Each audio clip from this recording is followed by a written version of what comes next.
အလုံးမဲ့မင်္ဂလာပါရှင်အခုဖတ်ပြမယ့်ဝတ္ထုတိုလေးကတော့ဆရာဖေမြင့်ရဲ့ခေတ်အဆက်ဆက်သူတို့နဲ့ကျွန်တော်တို့ဆိုတဲ့ဝတ္ထုတိုလေးဖြစ်ပါတယ်ရှင်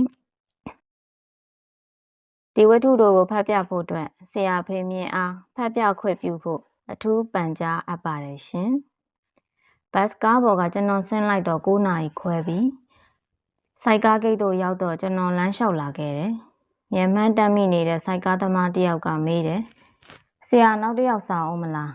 စောက်တာပေါ့ဗျာတယောက်တည်းစီးလျင်8ကျပ်ပေးရမယ်နောက်တစ်ယောက်စောက်လျင်9ကျပ်ပဲကြမယ်ကားခါနဲ့စိုက်ကားကားနဲ့ပေါင်းလျင်တစ်နေ့ခရီးစရိတ်ကမနဲ့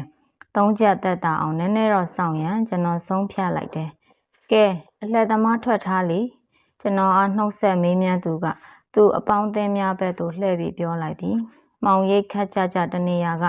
စိုက်ကားတစ်စီးပေါ်မှာအိန္ဒြေရထိုင်နေတဲ့လူငယ်လေးတယောက်စိုက်ကားကိုတွန်းရင်ထွက်လာတယ်။ဦးလေးတက်ထိုင်နေလိုက်ပါဟုကျွန်တော်အားစိုက်ကားခုံပေါ်မှာထိုင်ခိုင်းတယ်။30ထဲမှာပဲသူကတယောက်လိုဟုလှမ်းអော်နေလိုက်တယ်။စိုက်ကားနေတဲ့ခြာတိတ်ကိုကျွန်တော်ကြည့်မိတယ်။လူကပိန်ပါဖြူဖွေးလေး10တန်းတက်နေတယ်ကျွန်တော်သားနဲ့ရွယ်တူလောက်ပဲရှိမယ်။ကျွန်တော်သားလောက်ပင်ကြခိုင်ပုံမရရှန်အင်းကြီးဖြူခန်းနွမ်းလေးတစ်ထည်ကိုဝတ်ထားတယ်။လက်မြောက်ပြီးလှမ်းអော်တော့အင်ကြီးကြိုင်ကြပြဲနေတာမြင်ရတယ်။သို့တော့သူ့ကိုကြည့်ရသည်မှာတိတ်ဆင်းရဲမိဘကမွေးဖွားခဲ့တဲ့ပုံမျိုးတော့မဟုတ်တိတ်ကြမ်းထန်လောက်ကင်ခဲရတဲ့လက္ခဏာမျိုးလည်းမရှိ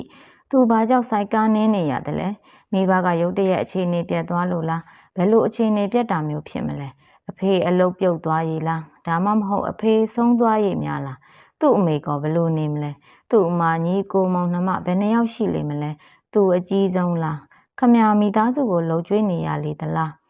အင်္ဂါသားမျက်နှာကိုမြင်အောင်ကဂယုဏတက်မိတယ်ငါသားလေးသာဆိုဘလောက်တနာစရာကောင်းနေမလဲအကယ်၍အခုငါသားတစ်ခုဖြစ်သွားရင်သားတို့ဘဝလဲအဘယ်မျှနေပါသွားလိမ့်မလဲ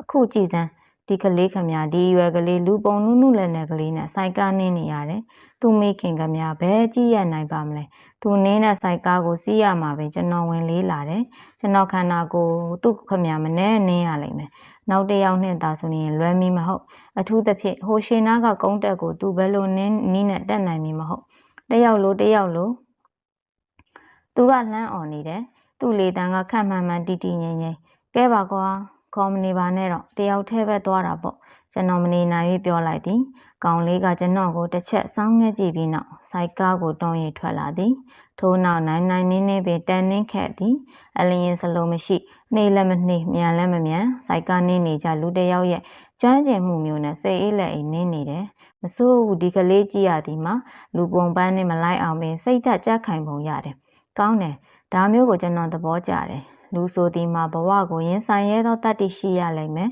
ဒီလိုစိတ်ဓာတ်မျိုးနဲ့ဆိုဒီကလေးဒီနေ့တနေ့အောင်မြင်ကြီးပွားရလိမ့်မယ်သူ့ဘဝနဲ့သူ့စိတ်ဓာတ်ကလေးကိုစူးစမ်းကြည့်ချင်စိတ်ပေါက်လာတယ်မင်းဆိုင်ကနေတာဘယ်လောက်ကြာပြီလဲကွတစ်နှစ်လောက်ရှိပါပြီငါနဲ့တခါမှမတွေ့ဘူးပါဘူးအေးလေငါကလည်းနေတိုင်းဆိုင်ကားစီးနေတာမှမဟုတ်တာမျိုးတဲကနောက်ကျပြီးပြန်လာတဲ့ရက်တွေမှာစီးဖြစ်တာကိုသူကကုန်းတက်မရောက်မီအရှင်ရောက်အောင်ခတ်သွက်ကလေးဖိနေသည်ကုန်းထိပ်သို့အရှိတ်ကလေးနဲ့ပင်အလွယ်တကူရောက်သွားသည်သူ့ဆိုင်ကားလေးကအတော့ကိုတွဲလာသည်တေးချာဂယူးတစိုက်တထားပုံရတယ်တချို့ဆိုင်ကားသမားများလူကလည်းမနေနိုင်ဆိုင်ကားကလည်းမကောင်းသဖြင့်ကုန်းတက်ရောက်နေရင်စင်းတော်လွန်တော်ရချိန်ပြုတ်သွားရတာနဲ့စပုတ်တိုင်ကျိုးတာနဲ့စီရသူတို့စိတ်ညစ်စရာဖြစ်ရတတ်တယ်ဒီကလေးကတော့လူတော်လေးဖြစ်တယ်ငယ်ရွယ်နဲ့မိသားစုကိုရှာဖွေကျွေးနေတယ်စိုက်ကားကိုလည်းဂယူးတစိုက်ပြုပြင်တတ်ပုံရတယ်သူ့ကိုယ်ပိုင်စိုက်ကားလားဒါမှမဟုတ်အုံနာစီကအခနဲ့ယူနေရတာလားခမညာကိုယ်ပိုင်စိုက်ကားပဲဖြစ်ပါစေစိုက်ကားကကိုယ်ပိုင်လားကွကောင်လေးကစိုက်ကားနေရင်ကကျွန်တော်ကိုလှည့်ကြည့်တယ်ဒီလူကြီးအတော်ဆက်စုတာပဲလို့ထင်လေလားမသိဟုတ်ကဲ့ဟုတ်တခွန်းနဲ့ဖြေတယ်ဆက်စုတယ်မထင်ပါနဲ့ကွာမင်းပေါ်စေတနာထားလို့မေးတာပါကိုသားရွယ်လေးနင်းနေတဲ့စိုက်ကားစီးရတာစိတ်မကောင်းပါဘူးကွာစိုက်ကားတစ်ဖက်နဲ့ကြောင်းတက်ရတော့ပညာရေးထိခိုက်မှာပေါ့ဘလောက်လိမ့်မာတဲ့ကလေးဖြစ်ဒါလောက်ပင်ပန်းအလုပ်လုပ်ရရင်ဘယ်စာဖတ်နိုင်တော့မလဲကျောင်းမနေနိုင်သေးရလားသူ့အတွက်တွေးကကျွန်တော်စိတ်မကောင်းဖြစ်နေမိတယ်ဒါနဲ့မင်းဘယ်နှစ်တန်းလဲကွာဒီနှစ်ပဲ10တန်းအောင်ပါတယ်ဟေးဟုတ်လားကွာဂုံတူးတွေပါသေးလား4 ဘာသာပါပါတယ်ဟာတဲဟုတ်ပါလားကွာစိုက်ကားတစ်ဖက်နဲ့ဂုံတူး4 ဘာသာထွက်တယ်ဆိုတာတကယ်တော်လို့ပေါ့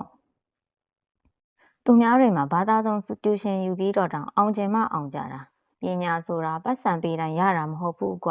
ကိုစူးစမ်းမှကိုရတာညံကောင်းဖို့လဲလိုတာပေါ့ကွာမင်းကြည့်ရတာညံအတော်ကောင်းပုံပဲကျွန်တော်ကသူအားလှိုက်လဲစွာပြောနေမိတယ်ကောင်လေးကရဲတယ်မဟုတ်ဘူးဦးလေးရကျွန်တော်လည်းဘာသာဆုံးကျူရှင်ယူပါတယ်စိုက်ကားကနင်းသားမလာတဲ့နေ့တွေမှာတစ်ခါတလေအညောင်းပြေနည်းနည်းပါးပါးနင်းတာကျွန်တော်ကတခြားအားကစားလက်ဝါသနာမပါတော့ကျမ်းမအောင်လေးကျစ်တဲ့သဘောလည်းဖြစ်တာပေါ့ဒါဆိုမင်းကမင်းဖေအမေထောင်ထားတဲ့စိုက်ကားကိုအပျော်ဝင်နေတာပေါ့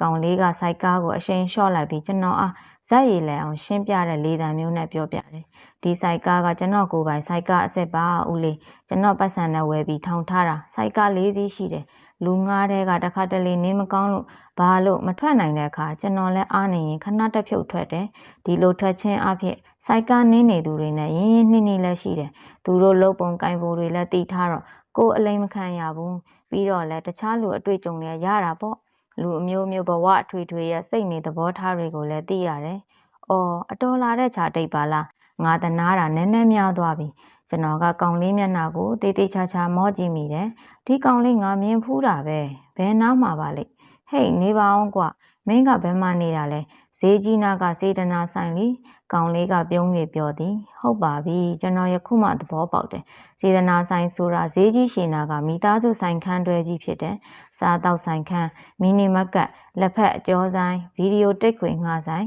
မိတူကူးဆက်စသဖြင့်စီးပွားရေးလုပ်ငန်းမျိုးစုံရှိတယ်မောင်နှမတပြုံတမကြီးနဲ့အလုပ်လုပ်နေကြတယ်မိသားစုလုပ်ငန်းကြီးကျွန်တော်လူကဲခတ်အတော်ကြီးလွဲသွားခဲ့ပြီးသို့တော်ဟန်မပြတ်ဆက်မေးတယ်မင်းတို့မောင်နှမဘယ်နှယောက်ရှိလဲကွ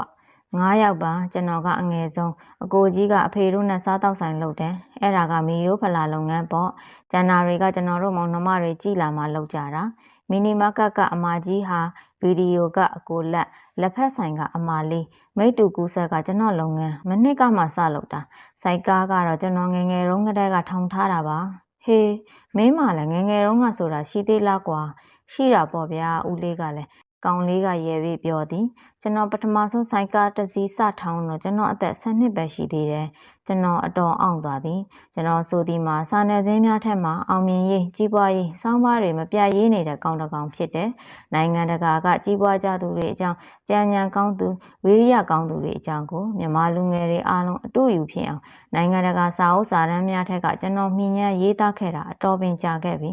သို့တော့အခုဟာလေးနဲ့တွေ့လိုက်ရတော့ကျွန်တော်တယောက်တည်းအဆက်ကွဲတယ်လို့ခံစားရတယ်။ကောင်လေးကလည်းကျွန်တော်ကိုကြိတ်ပြီးရဲနေမှထင်တယ်။ကဲရောက်ပါပြီကွာဒီနားပဲရက်ပါ။ကျွန်တော်အိတ်ထက်ကပတ်စံနှိုက်တယ်။10 တန်တရွက်ထွက်လာတယ်။ရောက်ကွာပြန်မအမ်းနဲ့တော့ဟာနေပါအောင်ဦးလေးရဲ့ဒီလိုမလုပ်ပါနဲ့။သူကအိတ်ထက်ကကြက်တန်နဲ့ရွက်ခတ်သွက်ထုတ်ပြီးကျွန်တော်ကိုအမ်းပေးတယ်။ထို့နောက်သူကကျွန်တော်မျက်နှာကိုအကဲခတ်တယ်လို့ကြီးကစကားတခွန်းပြောတယ်။ဦးလေးဆရာစားတယ်လို့မထင်နဲ့နော်။ဦးလေးကကျွန်တော်စီးပွားရေးကိုစိတ်ဝင်စားမေးလို့ကျွန်တော်လည်းဦးလေးကိုရင်းနှီးမှုနဲ့ပြန်ပြောတာကျွန်တော်စိုက်ကားနေတဲ့အခါဖြစ်စေမိတ်တူကူးတဲ့အခါဖြစ်စေကြတဲ့ငွေကိုတိတိကျကျပဲယူတယ်ပတ်စံပိုတောင်းတာမျိုးမှားပြီးပိုယူတာမျိုးကျွန်တော်ဘယ်တော့မှမလုပ်ဘူးအပိုပေးတဲ့ပတ်စံမျိုးကိုလည်းကျွန်တော်ကလက်ခံလိမ့်မရှိဘူးကျွန်တော်လည်းသူများကိုတစ်ကြက်တစ်ပြားဆိုပြီးဘယ်တော့မှအလွယ်တကူပေးလိမ့်မရှိဘူးပတ်စံဆိုတာတစ်ကြက်တစ်ပြားကိုကတန်ဖိုးထားမှ1000 သိန်းကကိုတန်ဖိုးထားမယ်ဆိုတဲ့စကားရှိတယ်ဦးလေးကျွန်တော်ဒီအတိုင်းကျင့်သုံးတယ်ကွေးမသားလေးအလိမ်မလေးနဲ့စကားပလင်ခံပြီးငါ့ကိုနှက်နေတာကိုအေးပါကွာဟုတ်ပါပြီမင်းကအင်မတန်တော်တဲ့လူပါကဲငါသွားမယ်မင်းပဲအိမ်ပြန်တော့ပေါ့မပြန်သေးဘူးဦးလေးနောက်တစ်ခေါက်ဆွဲလို့ရသေးတယ်အချင်းရှိခိုင်လုံးလာဆိုင်ပေါ့ဦးလေးရာသူကပြောပြီးဂိတ်ပတ်စီကိုပြန်လှည့်နင်းသွားတယ်သွားပြီနော်တဲ့ခပ်ပျော်ပျော်အတန်နဲ့ပဲလှမ်းအောင်နှုတ်ဆက်သွားသေးတယ်အေးသွားကွာလှုပ်ပေါ့လှုပ်ကြပေါ့စိုက်ကားနင်းလဲမင်းတို့ဗန်တိုက်ဖွင့်လဲမင်းတို့တွေပဲကြံကြဖန်ကြအချင်းရှိခိုင်လုံးလာဆိုင်ကြမင်းတို့ပဲကြီးပွားကြချမ်းသာကြဒိုးစီမှာရှိသမျှအားလုံးယူသွားကြကျွန်တော်စိတ်ကကြဲ့၍ရေရော်ရင်းအင်းစီကိုရှောက်လာခဲ့တယ်အိမ်တို့ရောက်လရင်စာအုပ်တအုပ်နဲ့ငိုက်နေတဲ့ကျွန်တော်သားကိုပဲရိုက်ပုံနှိုးကဟဲ့ကောင်မင်းမနှက်ဗန်စပြီးစိုက်ကနင်းပေတော့လို့ကျိန်မောင်းရမီလားမိန်းမကိုပဲမင်းထမက်ချက်တဲ့အလုပ်တစ်ခုတည်းနဲ့တာဝန်ကျေနေပြီမထင်နဲ့ မုံရင်ကားဆိုင်ဖြစ်ဖြစ်လက်ဖက်ရည်ဆိုင်ဖြစ်ဖြစ်ထွက်ဖို့လို့ဟုပြောရမည်လားတခုခုတော့လောက်ကြမှာဖြစ်တော်မည်